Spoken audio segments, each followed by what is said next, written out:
మోడీని ఆపి తీరాలన్నటువంటిదే ప్రస్తుతం అందరి లక్ష్యం.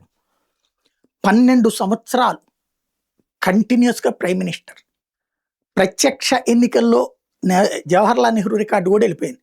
పరోక్షంగా 5 ఏళ్ళు ప్రైమ్ మినిస్టర్‌గా ఉన్నాడు ఆయన. నియమితుడైన ప్రైమ్ మినిస్టర్. బ్రిటన్ ప్రభుత్వం చేత నియమితుడైన ప్రధానమంత్రిగా.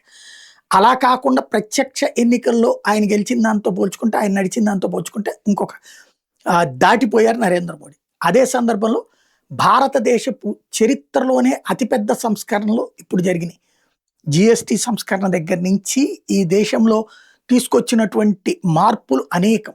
ఈ మార్పు ప్రతి ఒక్కటి అది ఇన్ఫ్రాస్ట్రక్చర్‌లో కావచ్చు, ఇండస్ట్రీస్‌లో కావచ్చు, మ్యానుఫ్యాక్చరింగ్ సెక్టార్‌లో కావచ్చు, ఈ ప్రతిదీ కూడా ఈ దేశంలో ఎదుగుదల అన్నటువంటిది స్పష్టంగా కనబడుతుంది. ప్రపంచంలో 12వ స్థానంలో, 13వ స్థానంలో ఉన్నటువంటి మనం ఇవాళ ఏకంగా 4వ స్థానంలో ఉన్న 3వ స్థానానికి ఎగబాకుతున్నాం.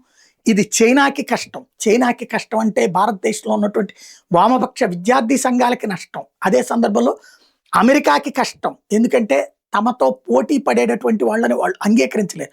కాబట్టి అమెరికా భావజాలం ఉన్నటువంటి భారతదేశంలోని కొన్ని క్రైస్తవ సంఘాల ఆధ్వర్యంలో నడిచే ఎన్‌జీఓలకి కష్టం, నష్టం. అట్లాగే ఈ దేశంలో ఏదో ఒక నేరేషన్ క్రియేట్ చేసి అమెరికాకి అమ్ముడుపోయినోళ్ళు, చైనాకి అమ్ముడుపోయినోళ్ళు చేసే ఆటల జూదానికి చెక్ పెడుతూ వచ్చాడు నరేంద్ర మోడీ. కాబట్టి నరేంద్ర మోడీ దిగిపోవాలి. నరేంద్ర మోడీ దిగాలంటే ముందు వాళ్ళ మంత్రివర్గంలో ఒకళ్ళని దించాలి. ఇప్పుడు ఈ ఉద్యమాన్ని నీటిని అడ్డుపెట్టి ఇంతవరకు భారతదేశ చరిత్రలో పేపర్ లీక్ కోసం దేశవ్యాప్తంగా ఇంత పెద్ద ఉద్యమం ఎప్పుడు జరగలేదు. ఇంత రాజీనామాలు ఎప్పుడూ జరగలేదు.